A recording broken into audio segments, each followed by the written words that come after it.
This is Mona Lisa Baseball, Season 3, Episode 3. Got ourselves an interview.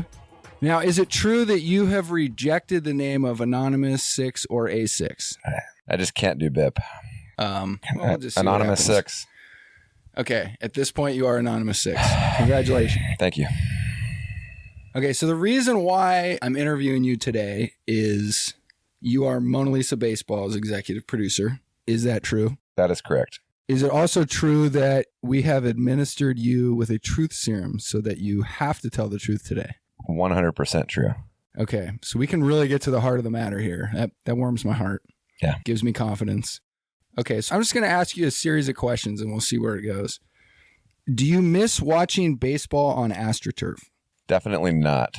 Okay. Honestly, I don't even know the difference. Is there some sort of other turf? I don't know how to answer that. Let's do a little backstory here. Your team is the Cincinnati Reds. Would you agree with that statement? Yeah, I think at this point to call them my team would be a little presumptuous. Yeah. But in your formative baseball years... Yeah, I'm a Reds guy. Reds guy.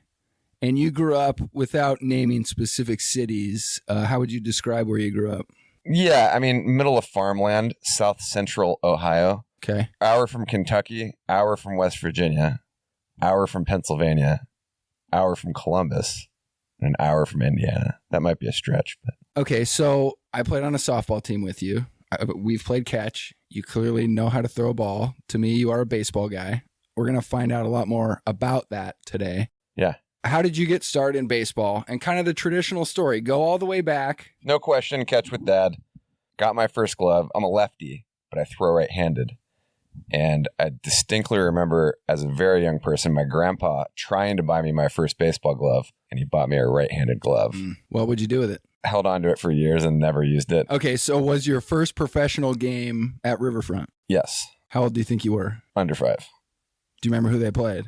No chance. Okay. Do you remember if you enjoyed it or didn't enjoy it at under 5? I loved baseball. Baseball is a wondrous thing for me. Yeah. Wondrous. I followed the team quite a bit early on. They won in 90, so I would have been 4. Name some of the heavy hitters of your first people that you were biggest fans of. I mean, it's first and foremost, it's got to be Barry Larkin. And then you got Jose Rijo. MVP. You got the Nasty Boys. Shout out to Bip Roberts. Don't forget about Bip. You know, it wasn't a shot in the dark there. Right. You got Eric Davis, who my father affectionately referred to as Erica Davis. Mm-hmm. Had a really outrageous batting wave, Yes, if you remember that. Flamboyant, I I think is probably the better word. Yeah. Artistic. Chris Sabo, one of the original Rec Specs guys, I'd say. I don't know what that means. Help me out. You know, like it's like wearing swimming goggles so that you can play sports. Mm-hmm. Kurt Rambis. Yeah. Part of that team. It's honestly, he looked ridiculous, but yes. Yeah, he's a good baseball player. Good Reds guy. We had a lot of fun players back in the day. Yeah, let's see if I can add to that list at all. And you tell me if it would apply. Tom Browning. Oh, yeah. Paul O'Neill. Tom Browning is still the worst video that I've ever seen in my life. What do you mean by that? He broke his arm throwing a pitch. Oh, like and that. And it just flops like a fake snake. Yeah. In the wind. It just comes apart mid-pitch. It's absolutely disgusting. If my memory serves me correct, he has a perfect game, and he also lost a perfect game in the 9th. God, can I add anyone else to that list? Rob Dibble. Well, you already said Nasty Boys. That I goes did. along Norm with Charlton. It. And then Myers? Randy Myers? Randy Myers would be the 3rd, yeah. Okay. Barry Larkin. That's probably about all I'll come up with. Yeah, how good was Eric Davis? I can't name anybody's statistics. I know Barry Larkin won 2 MVPs. And I know Jose Rijo is probably the 2nd best actual player historically, if I had to guess. Okay. Outside of the relievers. Mm-hmm. Yeah, I mean, Eric Davis, I think he was, good for a while. Like George Foster in the 70s. He was like the 8th Red on the Big Red Machine. Mm-hmm. Absolutely gnarly team. I wasn't born yet. I think he was center fielder. Yes, I remember telling my dad that Eric Davis was almost the first 40-50 guy, and my dad's going, yeah, almost. Yeah, he had 37 homers and 50 stolen bases. That's almost. Almost indeed. It's not the same. Okay. Do you like the Reds playing with the DH? It's fucking garbage. Why do you say that? Because it's now no longer baseball. Baseball is 9 people against 9 people. Probably the most important aspect of no more DH is that Bruce Bochy is forever useless to the game of baseball because there's no more like triple switches in the seventh, seemingly, incongruous to what logic would be. And it turns out to be the right play because he's a savant. I mean, that's gone now. That's gone forever. And that's stupid. Okay. I think I'm pretty clear on your take on the Reds with the DH. Are you open to the American League playing with the DH? Riffs. They can do whatever they want to do. Like, I don't care what they do in the American League. If they want to do their own brand of baseball, and we'll even play it for however many games that they have in the World Series, that's fine. But this whole unifying of what's the point? Yeah, what is the point? What do you think is the point from their perspective? Them being the baseball establishment. Equality and pitcher health. Okay. And more run, better for the optics of the game. You can let old guys that are too fat to do anything else continue playing to the game into their 40s, like a Big Papi, a Pujols. Granted, I love Big Papi. Ran into Big Papi once. Where? Boston. After a game, coming out of Fenway, and he was getting into I didn't know you'd been to Fenway. Multiple times. Oh, man. Yeah. I saw David Price pitch at Fenway as a member of the Tampa Bay Rays. Was he balling then? Yeah, and I was sitting right behind him, and I sat next to this family, and this kid was going to his first ever Major League Baseball game. They had come from Florida, but they were Boston fans because his dad was from Boston. And so he was with two of his old friends, and he was with his kid, and his kid had one tooth that was almost out. And then in like the seventh inning, his fucking tooth comes out. And so then it's a series of, conversations with this child trying to convince him that he needs to throw his tooth onto the field because it would be by far the best thing that he could possibly do with his first tooth. Absolutely. And but he's concerned, does the tooth fairy still come to visit? That's a very valid question. It is. And we assured him that there would be no issue. Yep. So, eventually after the game, we get the kid onto the dad's shoulders and he throws the tooth onto the field. Nonetheless, later that night, it's amazing. I'm walking by a bar. It's down there. I don't remember the name of the area, but I was staying in Copley Square or something. Who knows? So I'm walking back, and as I walk past this bar, I see a man with a ton of jewelry walking out of a bar, getting into an Escalade that is filled with probably 5 women, one other guy, and Big Papi getting in and just sort of living his life. And that's David Price? Big Papi. Just Big Papi. Okay. Yeah. David Price happened to be pitching. He happened to be pitching, and we were right behind visiting dugout. And he was up a lot. And so we were getting some good talk. Yeah. And the trade, I want to say there were trade rumors because he hadn't been traded. He was still playing for the Rays. The Rays were always thinking about trading him. One of those situations. Yeah. All right. If you had the power of the commissioner and you could grant the American League to play with a designated hitter or not, what do you think's better for baseball? It's really fun for me as a fan of the National League, or at least a former fan, to be able to make fun of the dipshits in the American League. I agree. So I've lived by that. Yeah, for years. It's a part of my identity to be like, actually, you're not playing baseball. Yeah. And so if I was the commissioner, I wouldn't change it. If they want to come together as a group of people and declare that, hey, we want to play real baseball now.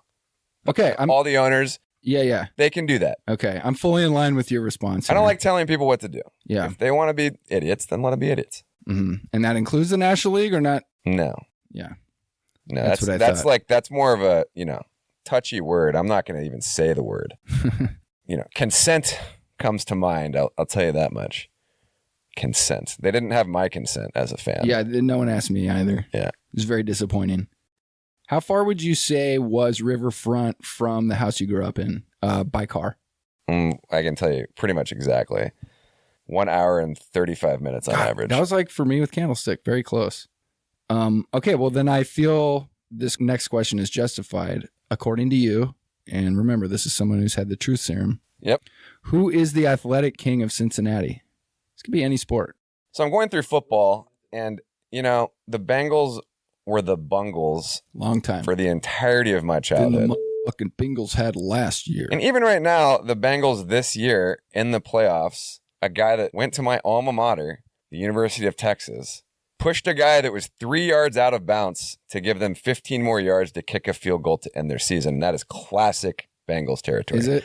Yeah. That was a tough to watch. What I'm getting to, there's no way it can be somebody from the Bengals because they haven't won anything. Okay. And it can't be a team that doesn't live there anymore because that would be let me think about that. sad and depressing. NBA team left, maybe? Were they the Cincinnati Royals in NBA? They had an NBA team at some point. Okay. But nonetheless. Yeah, so it's looking like Reds. Got to be the Reds.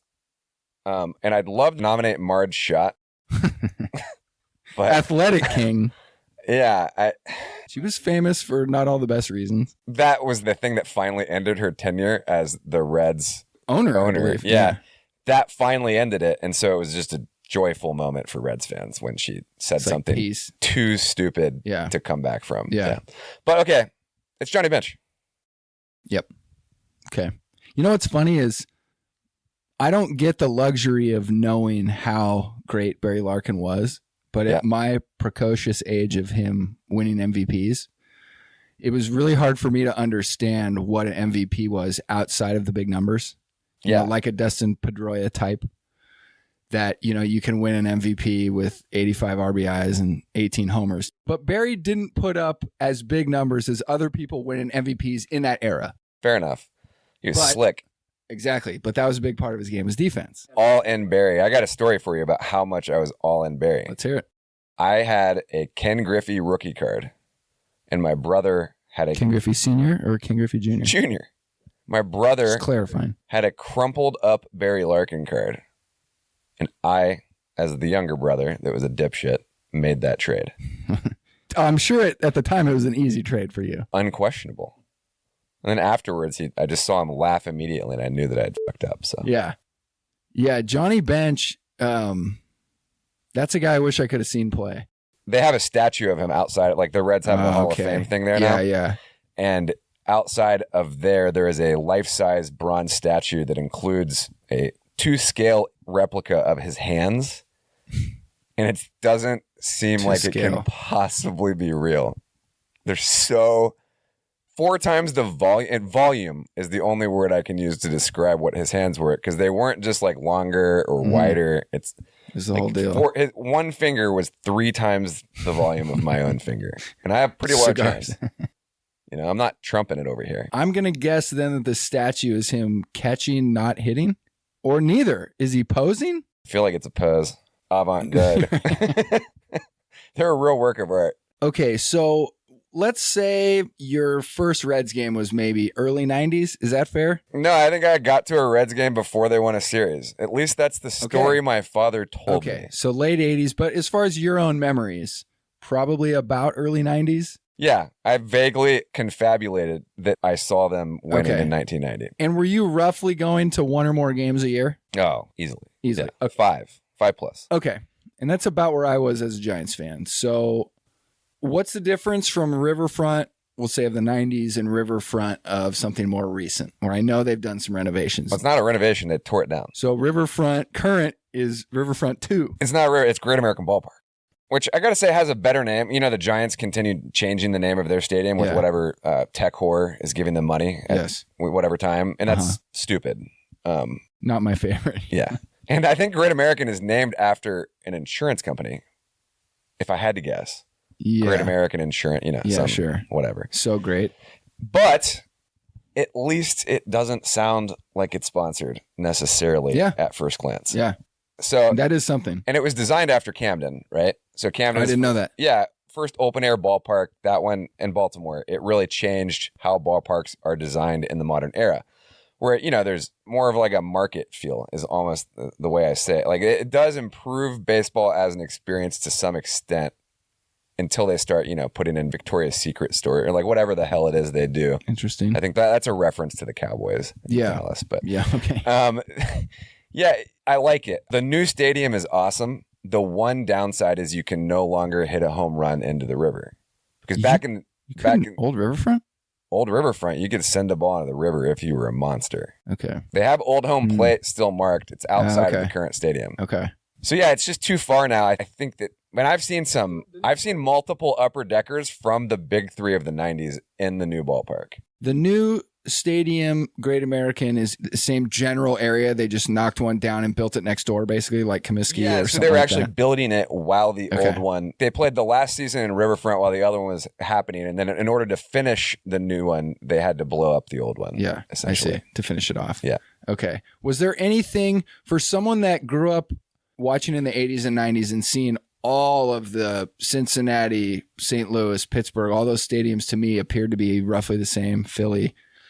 Was there anything redeeming about a ballpark like Riverfront that I might be missing? Yeah. Okay, let's hear about it. The thing I'm thinking about is upper deckers. Yeah. Upper deckers were monsters. And if you saw one go up there, it really helped you define it. Because if it's an open air ballpark and it just flies out of the place, sort of hard to quantify how much of a monster shot it was. Mm-hmm. But back then you could tell. In the seats, yeah. Yeah. And I've seen Griffey, Sosa, and McGwire hit an upper decker at Riverfront. 3 of the big names. Yeah. Sosa, dead pole. Griffey, dead pole. Mark McGwire went probably 8 rows, and it was like a shaded to the center. I mean, it was like more center field than left field kind of shot. Only McGwire could do such a thing, yeah. Monstrous. Yeah, I heard someone, who was it? It was Jon Stewart described the steroid era as when baseball players appeared as Simpsons drawings of baseball players.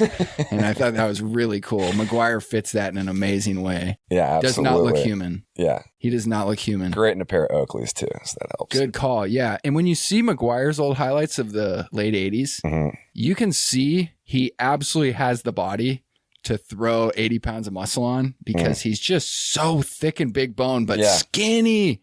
He's somehow skinny at the same time. Yeah. Do you like being executive producer of Mona Lisa Baseball, or is it a burden? It's great to be the executive producer of Mona Lisa Baseball. Only upside. Only upside. There is only upside. I see. Why do you never listen to the show? Well, I'd like to clarify. As executive producer, and I'll remind you, are under True Serum, why do you never listen to the show? I just don't like... Would it be fair to say you don't like the show? No. It's not fair. I wouldn't know. You know, you make coherent arguments. I can hear that. So you do listen to other podcasts. Oh, yeah. Are you... Okay. I'm an avid podcast consumer. It's hard to not connect the dots as far as... Yeah, I have a great capability to avoid things. I always think of this Louis C.K. thing, and he talks about how he dropped a bottle of hot sauce on the floor, and it breaks into glass, and then there's fucking hot sauce everywhere. And it just became a part of his apartment that he didn't walk to anymore. It's like right in the middle of everything. It's like, yeah, we walk around that now.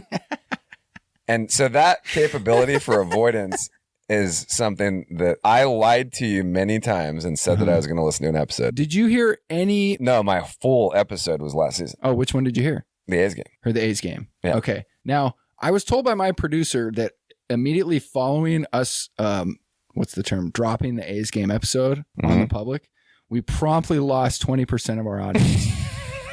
And I remember being really disappointed because when I heard that the first time, I remember thinking, we really got something here. This show has latitude that other ones don't. And I was told kind of whatever you're doing to lose 20% of your audience, you can't do anymore. But I was thinking at the time, well, if I love the episode, we got to put it out. Fair enough. Probably a random thing for that. And I think the A's game was fun. But here's the thing I link it with, which is that the Oakland A's have had bathrooms that are non-functional in the visitors' locker room since probably the 1990s. And everything they do at this point is a joke. They were complete garbage last year. Everything they do is a joke. What do you mean? They had more players under the Mendoza line than over the Mendoza. I think they only had 3 people on their starting roster that were over the Mendoza line last year. But I believe their cleanup hitter in the 4 slot was under Mendoza in the game we went to. And that was problematic to me.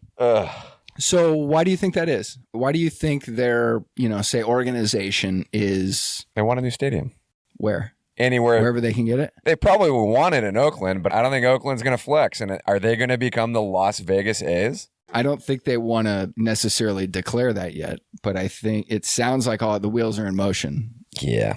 To move to Vegas. But how does that help them get a new stadium by consistently, I don't want to necessarily say tanking, but something close to it? Well, no, I think that it's a standoff. It's like a marriage that's ending and both people are just doing terrible things to each other. And so the A's are, you know what I'm saying? Like, yeah. It's like, I'm going to go out and fuck 8 guys and I'm going to go to get drunk for 7 days and not pay attention to you. That whatever that toxic thing, I think they have a toxic thing happening currently. Do you think the A's are acting alone, or are they in concert with baseball towards conspiracy shit never does anything for me. It doesn't. Fair enough. People are individually bad, and you could draw lines if you want to, but I don't think you need to. People in organization, maybe they have the same opinion, maybe they don't. I don't even know if Major League Baseball cares if the A's are good. They probably, for revenue purposes, want them to go to Vegas, I guess. Maybe the line you could draw is they wouldn't penalize them for tanking. But I don't think it gets in secret meetings before the season going, this is how we're going to accomplish this. Right. I would agree. Were you surprised when the new rules were implemented this year? No. Surprised? Yeah, like the DH happened. Did you feel like there would be an out? The thing that happened, it's sort of like when you build, I think of it as like dam building in the West, right? It's like you get a couple up and then the population just lays over and lays down and lets you have your way with them. Mm-hmm. Now we're going to build 4,000 of them. And so with this, once you get the DH through, anybody that cares is done caring. And now it's just whatever. We're going to make up any rule we want to at this point. And I don't even know most of the new rules. Yeah. Well, by that mode of logic, you are fully prepared for a new set of new rules next year. I'm not prepared for anything because I don't watch baseball anymore. Do you feel like you don't watch baseball anymore because A, you're drawing a line in the sand, or B, you're not interested, or something else? Okay, I can tell you that I've watched men into their 30s and 40s retain what I would call aggressive fandom for sports teams. And I think it is childish and hilarious looking as an external observer. I understand that. Yeah. I've heard the same. Like old people getting autographs. I've heard the same thing mentioned about that age bracket wearing jerseys to games. Yeah, and I don't know that if you act like a person when you're at the game with a jersey on, I don't think there's a problem with that, right? Yeah. But there's no civility in it anymore. So that's one thing.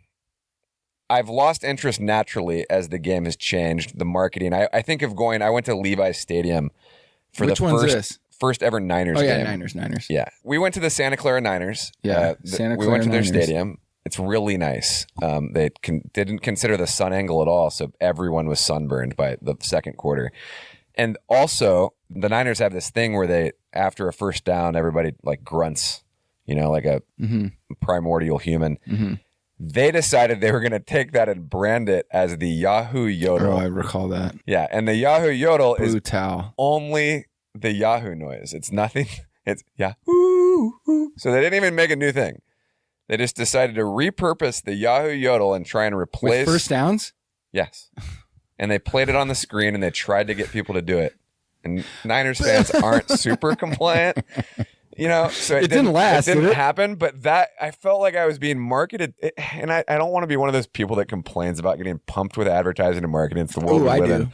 But yeah, I know. It's just you can only complain for so long before you get tired of complaining about it. So right. That really soured me, and that sort of soured me on it. It's all sports, really, right? But baseball, if it were to retain purity, could be something that is different that I could continue to care about, but that didn't happen. Right. And it's over. Okay, so this show basically is futile. No, I think this show can be fun. Okay. The world needs commentary if there were ever in it. And I don't think that maybe there's a new baseball. I don't know what the game. I know. I don't know yet. Something can happen. I doubt that it's baseball going back to its former glory. Mm-hmm. We're thinking about timescales. It's very easy as a human to get locked into this year, last 100 years. Things develop over time. Baseball developed over a period of time. Nobody knows where the first game of baseball was played. And eventually it seized the nation's attention. Granted, with the internet and everything that's happening, I think it's going to be really hard for anything to be romantically inspired I think I'm trending towards nihilism here. What age would you say that you were at the height of your fandom? I wonder if we have similar answers. I have a more fun answer on baseball changing and why I don't care as much too. It related to the Giants. So Okay. I moved to San Francisco in 2010. Magical year. The Giants were awesome. Tim Lincecum. I mean, the whole thing was pure baseball, and I loved it. And I was a big fan of the Giants that year, even though, and, you know, I would Before they won the World Series. before they won the World During the Series. season, you were feeling it. I was down, yeah. And if they played the Reds, I'd show up and cut off Budweiser shorts with, you know, a Reds hat on. Yep. But if they weren't playing the Reds, I was a Giants fan. And it was fun to be in the city, you know, when they were doing the Cody Ross trade. I forgot about old Cody Ross. Yeah. So many things that went right for that thing to happen. And watching the Phillies get lit up and watching Tim Lincecum get whistled at by Philly fans. And I only in the second or third inning did I put it together that they were acting as though they were construction workers and he was a pretty woman walking by their construction site. Yeah. Amazing stuff. Yeah. It was magical like season. And after that game, I remember trouncing around San Francisco going, Giants, and giving any stranger I could a high five. And I would bet you that I gave more than 1,000 high fives that night to people that I did not know and will never know. And this was the night they defeated the Phillies or they won the World Series? World Series night. That's funny. So we were both in San Francisco because I was working as a chauffeur. And I remember being in SFO, picking someone up from the airport, listening to the game, watching some of the game. Yeah. And even though I had a customer with me, I believe I was holding their luggage, I couldn't resist the temptation to sort of scream out into an area of a few thousand people. Yeah. The Giants are world champions and see what the reaction was. And it was kind of a muffled, nah. But this is an airport. So not necessarily everyone's from San Francisco or would be excited about that. But I was driving around the town. Yeah. And it's such a regret or a bummer was I was working. So For sure. I couldn't let loose. I was down one with everyone. We had a whole scene set up. Yeah, I went to where some were you playoff games that year for sure. Yeah, where were you at? Pedro's Cantina.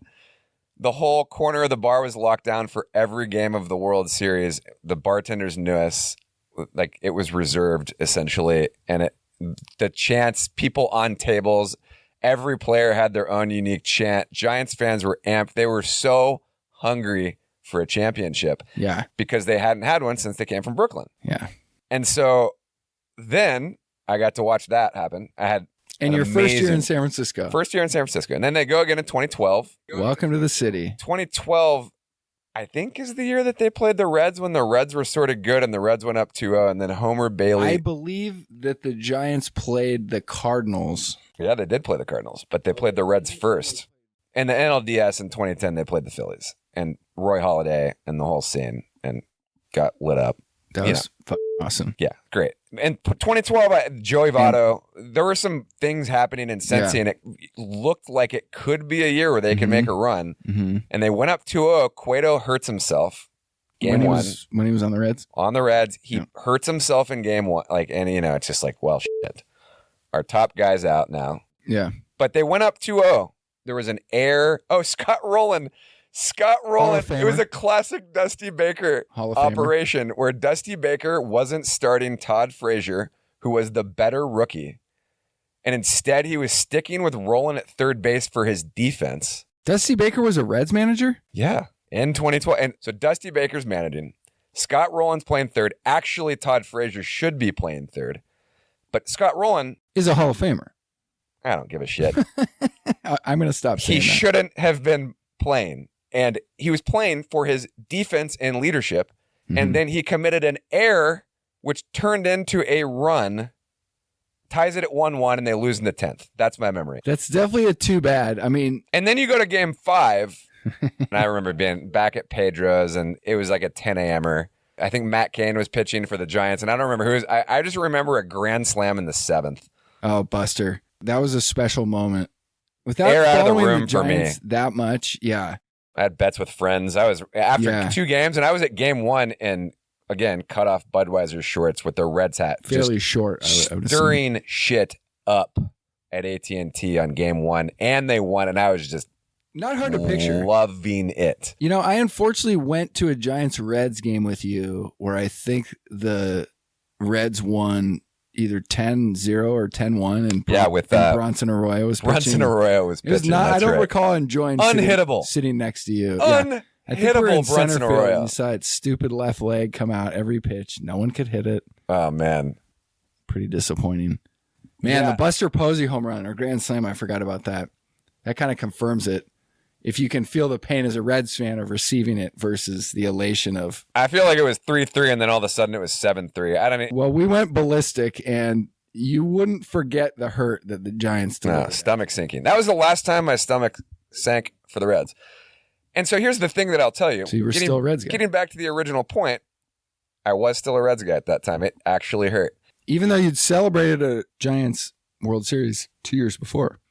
You can have two teams. Always a Reds fan. You can. I'm a poly baseball guy, or at least I was at the time, but not anymore because I don't give a shit about any of it. However, and maybe if the Reds got good, I'd probably tune in a little bit. What if the Reds declared that they would bat their pitcher? Wow. I'd be all in. Wouldn't every National League team? Super fan. Yeah. I would become the super fan. Maybe that is the angle. You've thought about this. I've tried to work that one a little bit where it's like no one says you can't play National League rules, so just play them. It's like we play real baseball here. Fuck you guys. This is how we roll. And imagine American League style losing. And it's like, our pitcher fucking bats. You lost. That is really, really nice. Yeah, okay. I want to finish this thought. 2010, Elation. Okay. Doesn't descend until the riots don't start in the Mission until like 4 a.m. 2012, I give some high fives. There is substantially less elation, and it descends to riots by midnight in the Mission. Riots. Is this like riots. Car flipping mission? People, setting shit on fire and doing all sorts of cars upside down. The ugly side of fans, you know. Yeah. Like English soccer fans. Yeah. And so then 2014, I want to say that riots were happening within 60 minutes. And riots is a strong term, and I'm not trying to say that they were at the time. Yeah, 2014. All three times. All three championships. Fully engaged for all the games every single time. Okay. At a bar with friends, watching it with Giants fans. But the last time, it was really fun for us. I was out in the Richmond at the time and had a good group, and that was Tigers. 2014 Royals. Speed team. I mean, they were up and coming. They were amazing. It was like the throwback. Yeah. Everyone was quick. Hustle baseball, the whole thing. And they damn near got close. 7 games down to the last. I was confusing it with the Tigers series where the Tigers were down 3-0 and announcers were saying, well, if they win this game, it's going to be a thing. And then they got destroyed. I got to say, let me just say that to end a World Series with the reigning MVP, Triple Crown winner, taking a fastball down the exact middle of the plate. Oh, my God. Slider, fastball. I mean, his fastball went left to right pretty good. Sure. But super slow. I think old Miguel was sitting on the Frisbee slider, and he threw him the meatiest fastball. Who was the pitcher? Romo. It was like 88 miles an hour down the pipe middle of the plate, and that won the World Series. Yeah. Bat on the shoulder. He got him. So good. And I got to see Romo celebrate in the parade. Mm-hmm. He did a great thing. He hopped out of his parade car and just walked. The whole went time. Side to side, soaking it up, high-fiving everyone. And he got to throw the last pitch of that World Series. And let me take one more moment to say Romo went to the Dodgers right after that. And that was really tough on Giants fans. And he made a point to call in KNBR. And he said, oh, hell no. I'm not going out like this. Let me tell you, Giants fans, I did everything I could to stay with the Giants. Everything. And they didn't want me. And I was able to sign with the Dodgers. So that's why I did that. I wanted to come back, and your team said no in every way possible. So just mark that down. It wasn't me defecting going to the Dodgers. Not Brian Wilson. And Romo is That's great. I mean, he's kind of a legend for that. Well, the whole point here, 2010. Yes, what is the deal? The point is, I watched it go from jubilant because they were so championship hungry to almost stuffed Romans at an orgy that had too many good things happening to them and didn't even know how to deal with it anymore, and they became assholes. And yeah, that definitely played a part in spoiling some of baseball for me because again, you watch a pure thing be destroyed.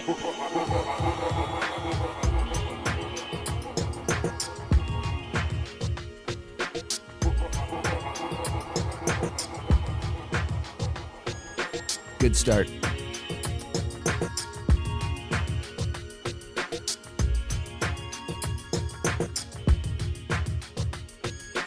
Actually, you're not playing baseball.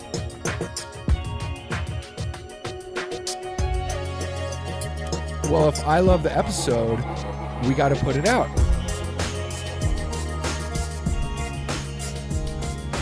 Pure baseball, and I loved it.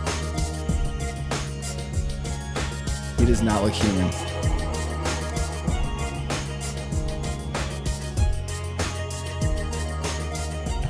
I'm feeling good about season 3.